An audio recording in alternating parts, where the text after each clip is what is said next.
Welcome to the Vintage Hollywood Archive. Gene Hackman hacked into acting with a new style of honest acting. Gene's career picked up a little late, but he reached the top and broke all boundaries. Make sure to watch the video until the end, and if you are new here, don't forget to join our wonderful community by subscribing to Vintage Hollywood Archive channel. Dysfunctional families have sired a number of pretty good actors. They also produce some of the finest heroes. Yes, heroes. So, with Gene's upbringing and tendency to cause trouble, it is not surprising that he was quick to raise his hands against a homeless man in defense of his wife. It is in character for the legend Gene Hackman. The man's man left school as a teenager after fighting with his high school team's basketball coach. Then he went on looking for adventure. His version of adventure wasn't going on a hike, camping in the woods, or climbing rocks. The man, then a teenager, joined the army. Okay, you think we're trying to mess with you, but we aren't. Gene lied about his age, and off he went to the army. Old age didn't take the grit away from him either. Ever the rabble-rouser, at 71, Gene got into a scuffle with a man about who hit whose car, and man, did he get a couple of punches in. Although Gene got his old bottom handed to him on a platter as the guy's friend got the jump on him. The friend tackled the older Gene and wrestled him to the ground, gray hair or not. The friend, feeling like a wrestling champion, yanked from the TV and quickly wrapped his arms around old Gene's neck, trying to choke the lights out of Gene's eyes. However, the police came and separated them, but Gene used the opportunity to launch a flurry of punches at the younger man. However, Gene Hackman believes that trouble usually came looking for him, and it wasn't all the time that he went looking for trouble. But being the angry young man he saw himself as, he always responded to trouble with equal or more than equal force. It's true, Hackman was a trouble magnet, and one of the best examples of this was when he slapped a homeless man for insulting his wife. Beneath all that roughness lay a gentleman unaffected by his unfortunate past. The day he defended his wife started like every other day for Gene, smoldering anger underneath, but with age having the better side of him. He and his wife, Betsy Arakawa, who he dated for 7 years before marrying, went on a dinner date at a Santa Fe eatery. At 82, Gene Hackman still looked dapper. His rugged old man looks added a certain flair to him. Gene, who turned into a bit of a hermit as he grew older, broke the habit when he went out. But trouble came looking for him. Hackman drew trouble like a flame draws a moth. This time, trouble came in the form of Bruce Beckler, a homeless person who insulted his wife, and it was discovered when Hackman swung his old yet surprisingly powerful arm at the man. His palm connected well with the man's cheeks. The man was wonderfully surprised. He threatened the couple and thought they would be scared. He mustn't have known Gene and how notorious he was. If he did, he wouldn't have messed with the legendary on-screen Buck Clyde. Bruce, with his smarting cheeks, called the police to report the assault against him. Swiftly, the police arrived at the scene. They took statements and decided that they wouldn't be suing Gene. The gentleman was just protecting his wife from harm by a vagrant. So, the mustachioed hero would drive into the sunset, his wife riding shotgun with him. Not all heroes wear masks. Gene, with his strongman personality, was smooth and a complete gentleman with the ladies. His shimmering intensity has a reputation for parting the legs of beautiful women. He easily charmed Cloris Leachman, who had such a lovely night with Gene that she wrote about it in her book, Cloris. The two were filming scenes in San Francisco and ran into each other in their hotel. They dined together, and according to Cloris, they were about to eat their main course when the two stars began to pull towards each other. The main course would become the appetizer in another meal entirely, the meal of their bodies, which they enjoyed most sensually. As their bodies warmed each other, the supposed main course became cold and abandoned. Instead of tearing through the meat, they ravaged each other's bodies. It was so great that Cloris described Gene as a feisty lad. The two wouldn't interact again after their moments, but it would seem as though Cloris wouldn't mind another go at Gene. Another notable star, Gwyneth Paltrow, is one of the women who had a thing for Gene. Gwen, despite being initially scared of Hackman due to his intensity, had positive memories of him. She described him as a bear of a guy who she found to be sweet and sad at the same time. Paltrow liked Hackman a lot. The Unforgiven star can be unforgiving if you cross his woman, but he can be quite the gentleman, even if he had more than a regular share of scuffles. Gene Hackman, born Eugene Alden Hackman on January 30, 1930, in San Bernardino, California, doesn't love violence. No, we aren't having a laugh. We are being very much serious. Yes, we know Hoffman once said Gene can get restless and would sometimes need to go punch strangers in the face in random bars. It almost seemed like getting into fights was a requirement for Hackman's existence. But the man doesn't love violence, on-screen violence, that is.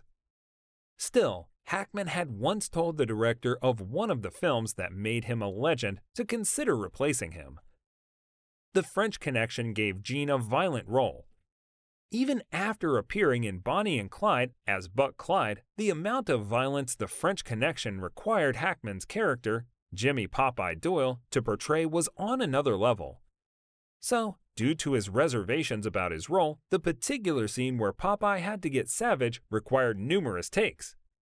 Hackman requested to be taken off the film because of the frustrations of his inability to interpret that aspect of his role. The film's director ignored Gene and his reservations, and in the process, Gene evolved as an actor. His particular type of acting, called honest acting, transcended to another level. He found a way to infuse violence into his character, and as he would do numerous times in his career, he channeled the frustrations and stress he got from the filming of his Popeye character. Using that energy, he was able to slap the drug suspect character around on screen. Filming on the streets of New York 3 months straight gave Gene the fuel he needed to produce one of the most iconic scenes in cinema. I'd never had to do anything like that before. True, I'd done my share of fighting as a kid, and I'd been in the Marine Corps, but as an actor, I'd never been taught that relaxation was of utmost importance, and I was not relaxing during that scene. The famed honest actor was being honest. What he learned when he was training as an actor was to relax.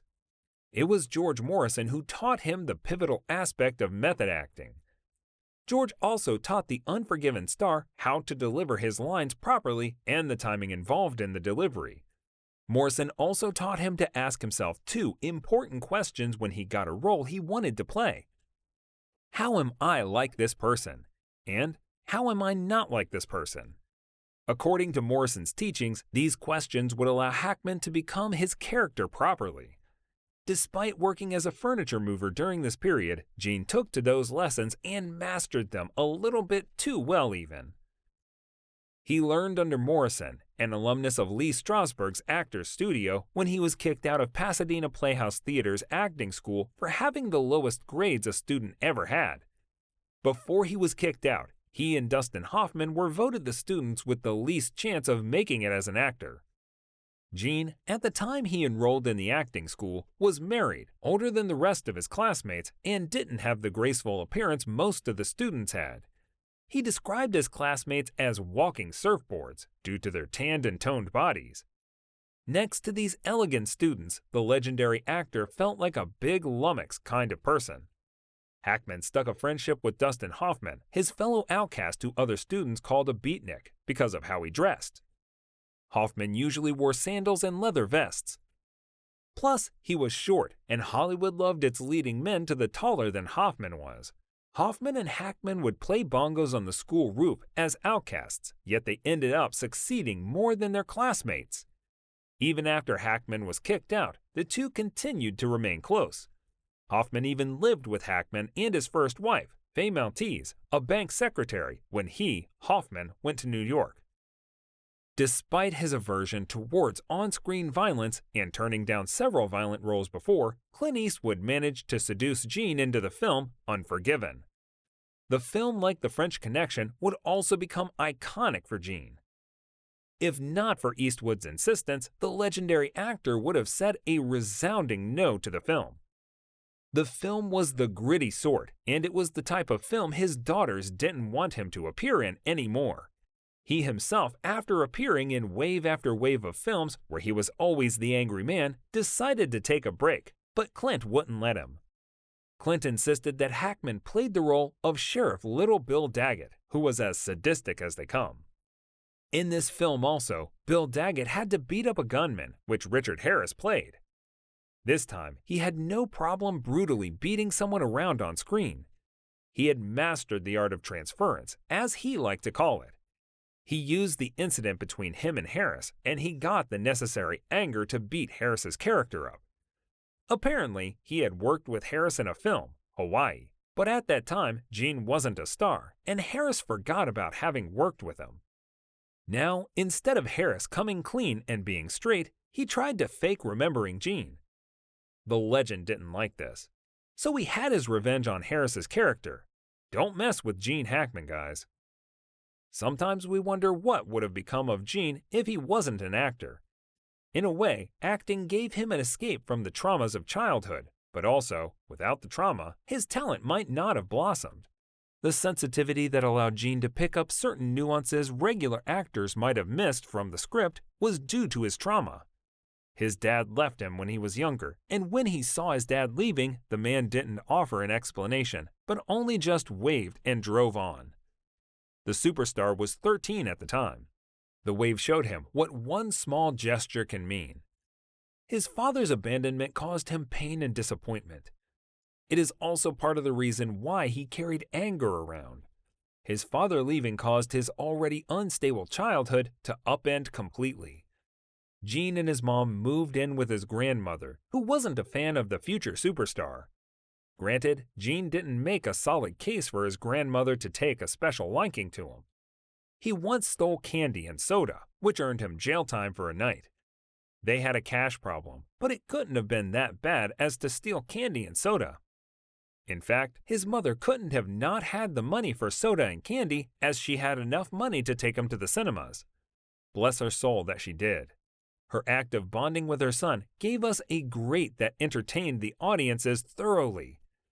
Gene loved James Cagney, Errol Flynn, and Edward Robinson. They helped him forget the troubles of his life and inspired him to be an actor. His mom's comments that she hoped her son would also be a great actor made him decide what he wanted to do. Although his steps in doing so were complicated, it started with leaving his mom and joining the army. He somehow did the same thing as his father, especially with his reason for joining the army, which was not smart. He went to join the army for reasons of adventure, honoring the memory of the dead brother of his girlfriend at the time. But he was 16. A 16-year-old couldn't join the army, but in one of his first convincing performances as an actor, Gene Hackman prevailed. He got into the U.S. Marines and was assigned to the communications department where he learned how to be a field radio operator.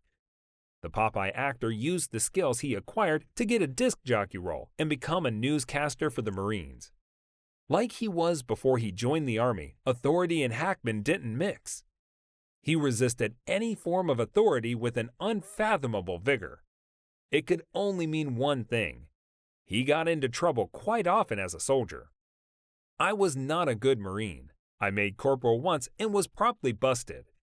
When it was time for his battalion to be deployed in the Korean War, the legendary actor's recklessness made him miss deployment as he crashed his motorcycle into a tractor without headlights.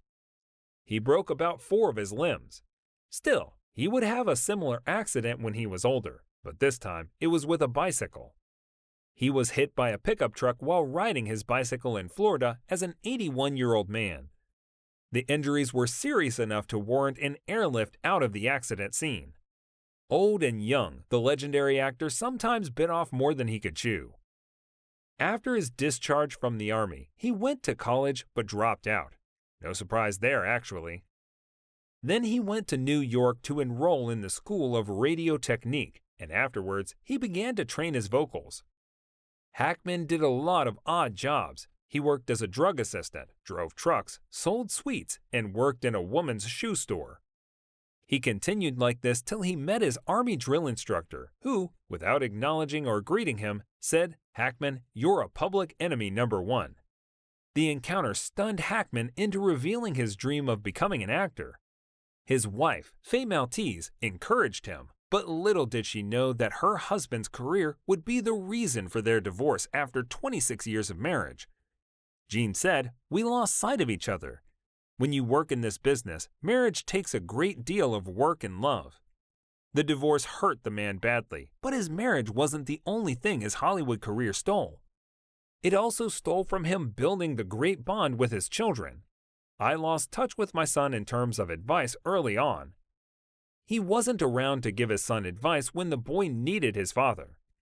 But he couldn't be too sad about his situation, since his work in Lilith, in which he acted alongside Warren Beatty, and stunned audiences. His performance in Lilith left an impression on Warren, who ensured that Gene got cast in Bonnie and Clyde. From there, Gene's career would take off, but he still met bumps along the way. Despite these bumps, Gene became a man every director wanted to work with, even with him being difficult to work with. Hackman didn't take easy to authority, so directing him could be tough, but with how he interpreted his roles, many directors wanted him. He acted his characters according to what was in the script, no matter how disgusting the things his character needed to do. Hackman wasn't a prideful actor, as he did what was required, and he certainly didn't want to be a star in the sense of it, but his talents, phew, it was undeniable, which is why he got different Oscar nominations and won some.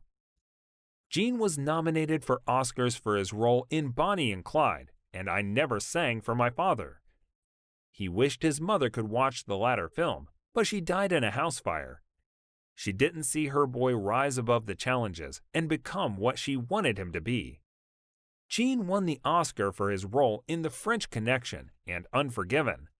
However, if you asked Hackman where his awards are, he wouldn't be able to tell you. He only wanted to become a decent actor, but in the end became a crucial part of Hollywood's history. A difficult period can happen at any time, some at the beginning, some later.